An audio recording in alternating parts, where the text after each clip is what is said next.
Hi friends, welcome to Wanderlust channel. This is our second video on the group of monuments at Mahabalipuram. In this video we are exploring Arjuna's Penance, Ishwara Temple, Mahishamardhini rock-cut Mandapa and few other monuments. So let's get started.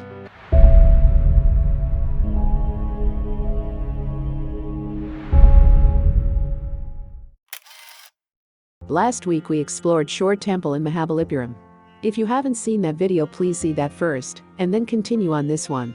I will add it in above cards and in description. First we are visiting Descent of the Ganges, which is well known as Arjuna's Penance locally.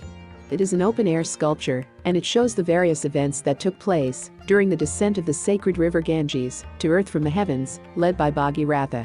The waters of the Ganges are believed to possess supernatural powers.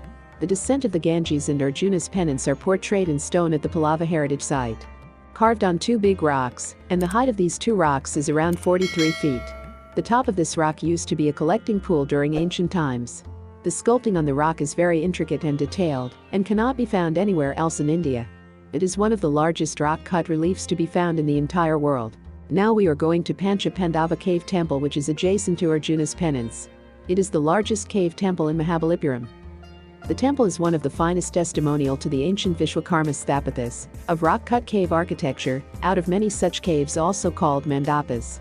The columns of the veranda, which have line bases, are a typical style of Pallava architecture. The cave temple is unfinished. The temple has the longest cavern, 50 feet long, among Mahabalipuram cave temples. The length of the opening is indicative of creating a circumambulatory passage within the cave to go around the main shrine.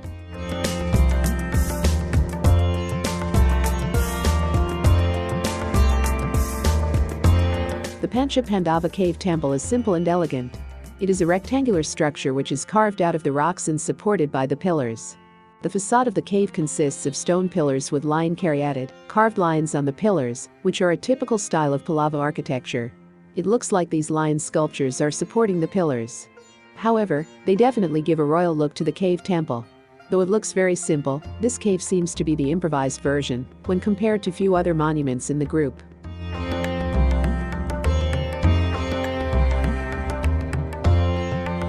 Intricate carvings on the walls of the cave, pillars with griffins, small veranda, rock-cut chambers look like perfect and symmetrical.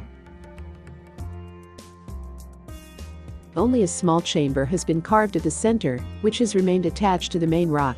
At the entrance, the curved cornice has a series of shrines with the four central shrines projecting out.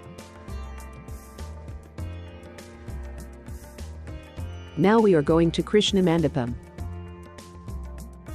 It is constituted by an originally open-air bas-relief dedicated to Lord Krishna, dating to the mid-7th century, which was later enclosed within a mandapa in the 16th century during the Vijayanagara Empire.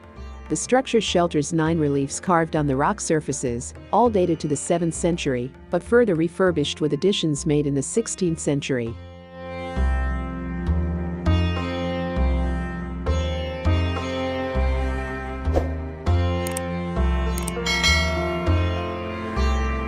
Notable carvings inside are sculpted panels that bring out the story of Krishna lifting the Govardhana hill to protect the cowherds and gopis, milkmaids, from heavy rains and floods, and there are also scenes of Krishna frolicking with the milkmaids.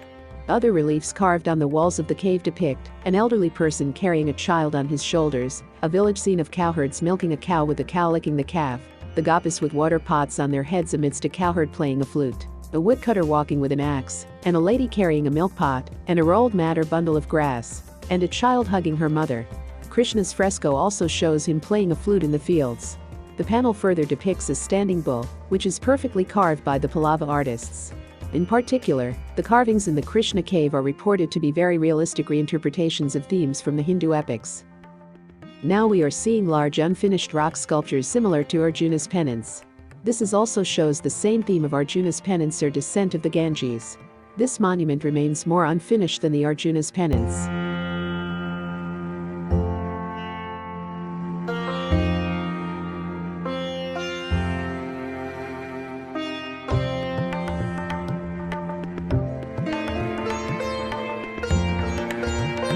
Now we are going to the other monuments, which are on top of a small hillock. First we are visiting Ishwara temple, which is known as Alakanasvara temple or Alakanatha. You have to climb the steps to reach the place. Like the Shore Temple, the Ishwara Temple is a structural temple. Built in the 8th century, it is situated directly above the Mahishamardhini Mandapa on a hillock which provides scenic views of the town. The Ishwara Temple is sometimes mistakenly referred to as a Mahishasura temple. It is dedicated to an incarnation of Shiva. Worship was offered in this temple till the 19th century. The structure is built of grey-white granite. The Shikara or tower of the temple is interpreted to have been built originally to the same style as the Shore Temple tower in Dravidian architectural style, but is now non-existent. We can see lighthouse from here. When I visited there was a large queue to enter the lighthouse, so I skipped that part.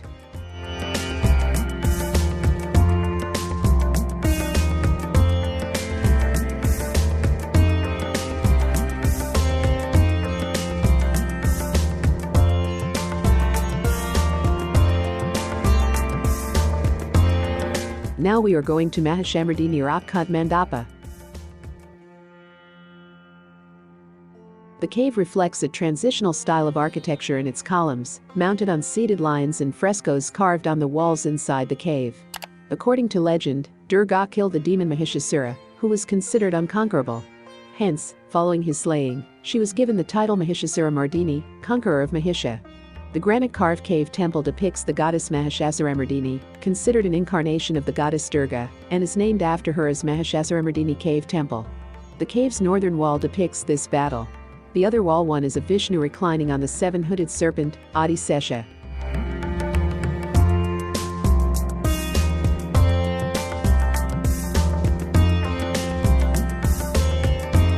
We can see the Ishwara temple from here, which is directly above the Mahishamardhini Mandapa. We will continue our journey through the other monuments in the next videos. I will add it in the description, in above cards, and in the end credits once it is published. Thank you for watching the video. Please hit like button if you like the video. Subscribe to channel for more videos like this. Thank you. See you in the next.